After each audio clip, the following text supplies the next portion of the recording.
Saya kembali menutup mata, mencoba terlelap untuk melupakan kejadian malam itu. Saya kembali sadar membuka mata dan ternyata ada Pak Aldo di sebelah saya. "Istirahat dulu saja, Vi. Nanti kita bicarakan." Saya nggak menjawab. Seluruh badan terasa sangat lemas sekali. Butuh waktu hampir 1 hari untuk mengembalikan tenaga saya. Bayang-bayang wajah sosok malam itu masih terngiang di pikiran. Terkadang saat pandangan saya kosong, bayangan wajah itu kembali datang. Di kisah selanjutnya saya akan menceritakan asal-muasal wanita itu. Pak Aldo sengaja membawa seseorang yang bisa membantu membersihkan kantor ini. Hari ini adalah hari Sabtu. Layaknya perkantoran lain, ini adalah hari di mana semua karyawan libur. Mungkin hanya sebagian orang tertentu yang masuk di hari ini, termasuk saya. Bisa dibilang, gaji untuk menjadi penjaga malam di kantor ini cukup besar, bahkan melebihi UMR Jakarta. Kok bisa? Dilihat dari resikonya, saya rasa hal yang wajar bila kami semua digaji besar. Setiap seminggu sekali kita dapat giliran buat jaga Sabtu dan Minggu. Seperti shift gitulah, dan minggu selanjutnya kita libur. Karena Sabtu Minggu di shift, jadi yang jaga pun jadi berkurang. Yang biasanya setiap pos jaga 2 orang, kini jadi 1 orang. Bisa dibayangin kan, gimana jaga sendiri di dalam gedung. Jujur saya tidak tahu apakah ini sebuah keberuntungan atau bukan. Tapi hari Sabtu inilah dimana hari yang cukup bersejarah untuk saya. Oh tidak, untuk kantor ini lebih tepatnya. Kenapa? Karena seperti yang saya bilang sebelumnya, akan ada teman Pak Alwi yang datang untuk membantu kita di sini. Membantu untuk mengusir mereka yang usilnya setengah mati. Ini akan seru dan yang pasti akan buat kalian penasaran. Malam ini hanya 3 orang yang berjaga. Saya, Pak Alwi, dan Cang Musli. Untuk posisi jaga, kalian pasti bisa nebak kalau saya yang pasti jaga di luar dan Pak Alwi yang jaga di dalam. Pak Alwi sudah pasti akan jaga di dalam. Sekarang tinggal saya dan Cang Musli yang harus pilih pos depan atau belakang. Pos belakang adalah salah satu tempat yang saya hindari karena mereka cukup intensif nampakin dirinya di sana. Umpimpal Afif biar adil. Ya elah, macam bocah baik. Yaudah yuk. Well, di luar dugaan, saya yang kalah dan harus jaga di pos belakang. Belum jalan ke sana saja saya udah ngerasa merinding setengah mati. Hati-hati ye. Itu lo Macang, nakutin. Ini merinding udah sampai ke bulu kaki Cang. Cang Musli emang ngeselin, sama kayak mukanya. Terpaksa saya harus ke sana, siapin mental, tapi percuma rasanya. Sekarang kita udah di pos masing-masing. Oh iya, Pak Alwi juga pesan ke kita.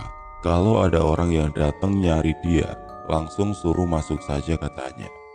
Yang ngeselin, kita nggak tahu itu gimana bentuk orangnya. Nanti kalau tahu-taunya itu maling gimana? Kelar kita bisa di BAP sama polisi. Bodoh ah, ngare itu orang, kagak lewat belakang aja. Sebenarnya nggak mungkin sih dia bakal lewat sini, karena pos belakang itu cuma jalan setapak saja. Saya lihat jam, baru jam 8:30. Lamanya waktu ini pengen cepet-cepet pagi, biar nggak merinding terus. Karena gabut, saya mainin game aja di HP biar nggak suntuk. Tapi nggak lama ada bunyi yang bikin saya kesal. Suara itu sumbernya dari hati. Ada yang mau ngomong tapi nggak jadi. Kesannya jadi kayak iseng gitu kan. Awalnya saya cuekin aja, bodo amat ya. Tapi malah jadi keterusan. Kesel lah saya lama-lama dengernya. Saya ambil aja itu HP terus teriak. Bisa diem kagak? Nggak tahu orang lagi merinding di belakang apa? Brengsek. Nggak ada balasan lagi. Hening. Tiba-tiba Mata saya langsung tertuju ke HT itu. Seketika bulu merinding, gak karuan. Dengar suara cekikikan itu. Percaya atau tidak, setelah suara cekikikan itu, suasana di pos jaga saya berubah. Panas dan rasanya seperti mistis. Jantung pun mulai berdebar gak karuan, dan saya pun sudah mulai sedikit gelisah. Tolong ya, baru jam segini udah sengaja. Itu bukan menantang, tapi itu salah satu cara saya buat nguatin diri saya sendiri agar tidak ketakutan. Ya, walaupun sebenarnya takut juga. Shh, lu ngapain sih Vi teriak-teriak di HT? Berisik tau nggak? Tiba-tiba Pak Alwi menegur saya. Enggak gitu Pak, tadi siapa yang iseng mainin HT pakai ketawa ala Mbak Kunti gitu? Gak ada yang iseng Vi, mesti lu diem baik, ngomong apa? Iya Pak, gua kagak iseng juga. Bisa ditebak seketika saya kembali terdiam. Lalu siapa tadi yang ketawa lucu di hati itu? Ah sudahlah, harusnya saya paham kalau kita pasti diisengin sama mereka. Cuma sayanya saja yang gampang parnoan. Baca-baca Vi, saran Pak Alwi. Iya Pak. Saya coba diam sejenak, coba nenangin diri, walaupun keringat udah mulai memenuhi dahi saya. Jam menunjukkan pukul 10 malam. Sebenarnya saya penasaran teman Pak Alwi itu akan datang jam berapa, karena ini udah makin malam. Cek, Pak Alwi, kapan datang teman Bapak? Tidak ada jawaban dari Pak Alwi. Ya sudah, saya lanjut nonton TV saja. 10 menit kemudian ada suara dari HT, yaitu dari Pak Alwi. Wih, ke dalam sini. Tapi saya ngerasa ada yang aneh. Suara itu emang suara Pak Alwi, tapi saya merasa sedikit berbeda. Suara ini agak sedikit lirik.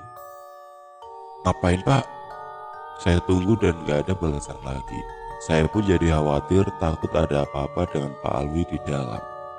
Dengan rasa malas, saya bangkit dan berjalan menuju ke dalam lewat pintu masuk belakang. Masuk ke dalam kantor lewat pintu belakang ini, kita harus lewatin lorong juga dan akan lewatin dapur kantor. Lalu akan tembus ke pos jaga depan lift. Saya buka pintu kaca. Saat sedang fokus buka kunci, saya enges sesuatu. Saya merasa ada yang lewat. Walau saya tidak lihat ke depan, tapi kesadaran saya yang seperti melihatnya. Saya merasa ada satu bayangan yang lewat dengan cepat. Di situ pun saya langsung kaget dan setelah lihat ke depan, tidak ada apa-apa. Saya cuma bisa geleng-geleng kepala saja. Emang makhluk-makhluk di sini udah sangat keterlaluan. Setelah pintu terbuka, saya langsung masuk dan berjalan menuju pos jaga Pak Alwi yang di depan lift. Pak, kenapa Pak? Sengaja saya teriak saat lewatin lorong agar tidak takut dan tidak hening juga. Tapi tetap saja merinding rasanya. Sialnya, gak ada jawaban juga dari Pak Alwi. Kemana deh ini aki-aki? Ucap saya dalam hati. Saat saya sampai di meja jaganya, ternyata Pak Alwi tidak ada di tempatnya. Saya pun bingung kemana ini dia.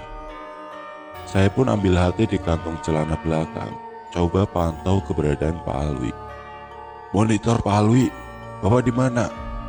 Dan di situ pun saya kaget bukan main. Kenapa? Karena ternyata hati Pak Alwi ada di mejanya dan tidak dibawa oleh dia. Terus tadi siapa yang nyuruh saya masuk? Pantas saja saya ngerasa aneh dengan suaranya. Di situ pun badan saya langsung merasa lemas-lemesnya. Saya pun duduk di meja jaga Pak Alwi. Saya lihat sekitar, gelap, sepi, gak ada suara sama sekali. Sepertinya Pak Alwi sedang cek lantai atas. Karena tidak ada apa-apa, saya pun balik kembali ke pos jaga dengan sedikit kesal. Karena udah diisengin lagi sama mereka. Saat saya berjalan ke arah pintu belakang, langkah saya terhenti di depan dapur kantor. Bukan tanpa sebab, bukan cari-cari masalah, tapi karena samar-samar saya mendengar suara gelas yang berbenturan dengan sendok. Lebih tepatnya, seperti ada yang sedang mengaduk sesuatu. Jujur saya takut, tapi saya pun penasaran, sangat penasaran. Yang bikin saya takut dan merinding adalah lampu dapur tersebut dalam keadaan mati dan posisi pintu dalam keadaan sedikit terbuka. Dalam hati mulai gelisah, saya mau lihat tapi saya takut. Pada akhirnya, kembali rasa penasaran saya yang menang, walaupun selalu merugikan saya sendiri. Perlahan saya berjalan ke arah pintu dapur. Suara itu masih ada, terdengar sama-sama. Jantung saya terasa sesekali berdetak sangat kencang. Rasa merinding tidak bisa saya hindari lagi. Perlahan tangan saya menyentuh pintu dapur. Pandangan mata tertuju ke dalam dapur yang gelap, tapi ada sesuatu yang samar terlihat di kegelapan itu. Sebuah bayangan hitam pekat, hitam yang berbentuk seperti manusia.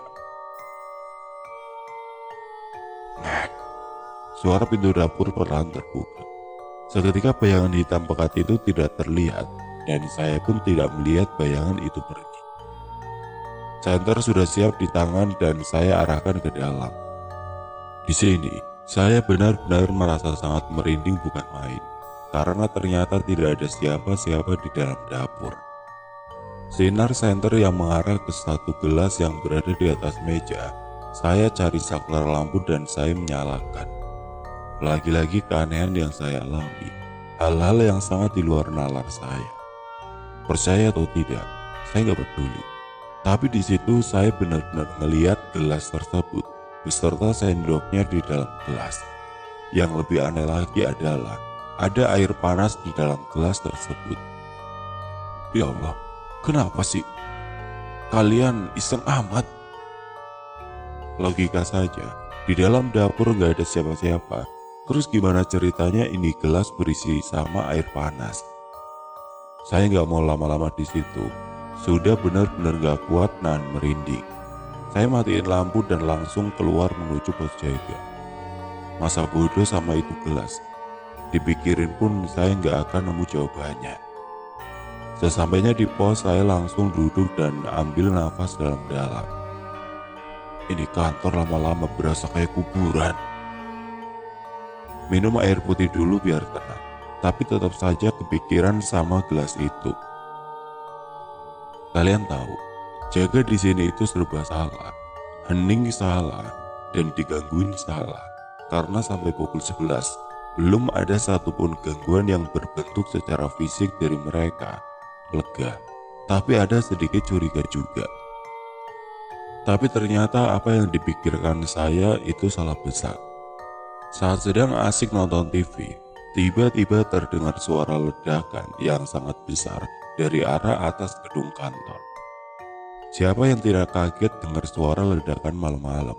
Saya pun berpikir takutnya gas yang meledak dari arah dalam kantor lantai atas. Saya pun langsung berlari keluar pos setelah mendengar suara ledakan itu. Tapi saya berani sumpah, gak ada asap sama sekali. Tapi yang saya lihat adalah sosok yang sangat mengerikan.